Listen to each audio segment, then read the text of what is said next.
should be empowered to define that. The party that I represent believes that you should be able to define that. Now, okay, let's talk about that. What does it mean? I've heard this brother talk about it on his show. He and I have talked about all of these options. The question is very simply put to you this way. Do you want to engage or do you want to sit back?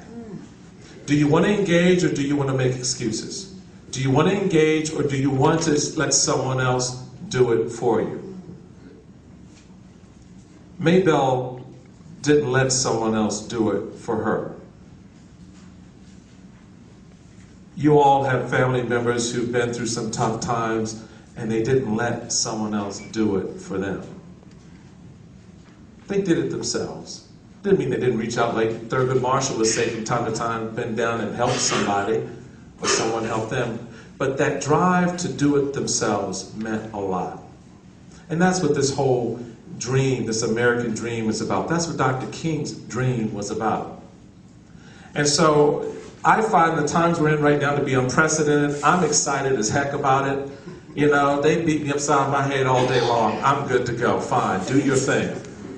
I don't care, because I want to be able to put something on the table for not just the white suburbanite who's driving his Benz or his Lexus and living in his gated community, but I want to come into this community to afford you the opportunity to buy that Benz and live in that gated community as well. Putting those options on the table.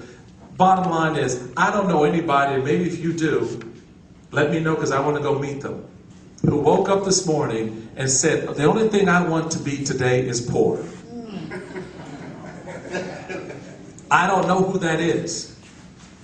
I have not found someone who wakes up every day and says, the money I'm making right now is all the money I ever want to make in my life. We all aspire to do something better.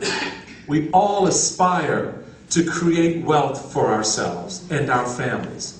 There's this little thing when I was lieutenant governor and I would talk about reforming our small business enterprise, and Charles remembers this, we're part of this effort.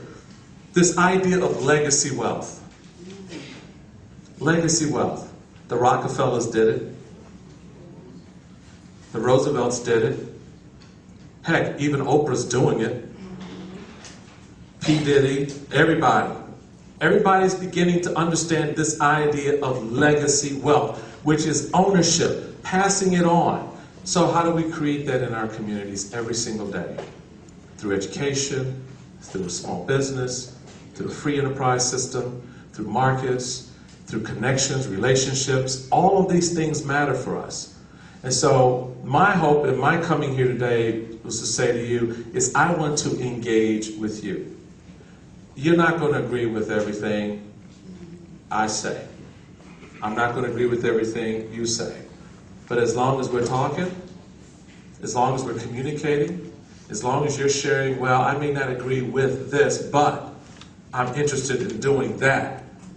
Is there anything you can do to help us achieve that goal?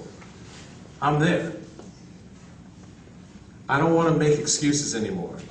I'm tired of my party sitting on the sidelines making excuses for not engaging in my community. As I said when I first got elected, I'll wrap up, Charles, because I could be here for days. But as I said when I first got elected, and we sent out a press release, and my assistant asked if she could see the list of where the press release went. And she got the list, and it was the list that they would normally send stuff to. And she said, well, I don't see any black media listed on here. Radio, magazines, television. I don't see any Hispanic media. I don't see any minority media listed. Did you send, well, you know, during elections. What do you mean during elections? Don't you realize you have a black chairman and he wants to talk to people now? Not waiting until an election? That's been our problem. Is that we always come to the community too late. And then get mad at you because you didn't respond. Well, that's not your fault. That's our fault. But Having said that, this is a two-way street. And I need you, and I would like you, that when the opportunity is afforded to come to something like this, and someone shows up and wants to engage in the community, come. Bring your best game. Blow them up. Unleash your frustrations and your anger. That's important for us to hear so we understand in the proper perspective why you're angry with us, so that we can then get better at ultimately serving you, whether as elected officials, as a party, as a philosophy, whatever it is. So I just want to take this moment and come by and say thank you for your leadership. Thank you for what you're doing to engage the community. It does matter. It makes a difference, and I support you 110%. Thank you, Michael. Thank you for what you're doing, for coming out and being a part of this. God bless you all. Thank you very, very much. Michael Steele. You're very welcome. As I told you, Michael is a real black man. So in spite of what you hear in the paper, he's a real black American, and a guy who's a stand-up American. Like I say about myself, I'm an American first, and I'm a black American. I have several people that I want to bring up. So when we talk about reaching out to the community and doing things in the community, we have some folks here from the National Republican Committee and the Illinois Republican Party that handle those areas of coalition building. Ms. Angela Saylor is the director of the Republican National Committee Coalition. Now I'd like her to say a few words about what she does. Now, I met Angela and her husband, Elroy Saylor, who, the trade rags all say they have the strongest Rolodex in Washington, D.C. as a couple. Now that's saying something. That's very important. They can pick up the phone, call anybody at any time. Ms. Saylor. Thank you.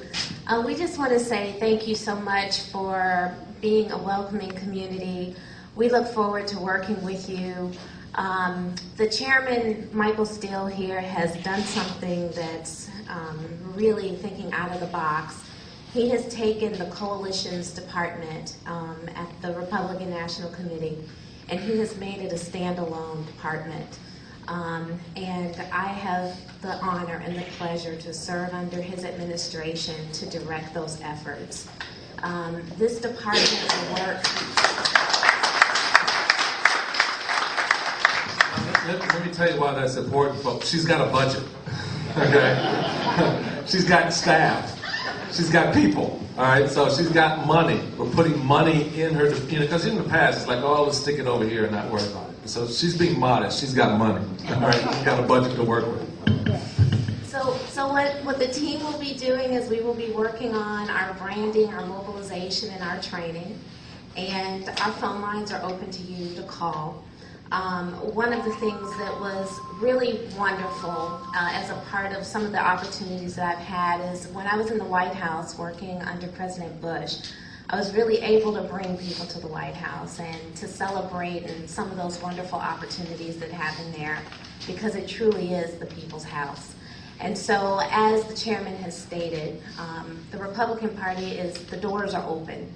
And so if you're in Washington, if you're here, you want to call us, you want to engage, the phone lines are open, the communication is open, and we're excited about the embrace.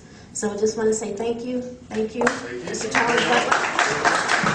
Very welcome, thank you. I want to bring up Mr. Pat Brady, who is the Illinois State Republican Party Director of Coalitions.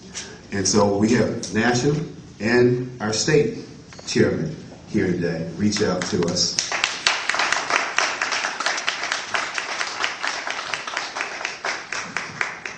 Pat Brady, I'm actually the Republican National Committeeman. My boss sits right here. It's an honor to be here. The tough part about being here is, and I've only had to do this a couple times, following Michael Steele is not an easy task. So I'll be brief, but I'm honored to be down here. If you want to put a face on the Republican National Committee in Illinois, I guess myself, Demetra DeMonte, and Andy McKay.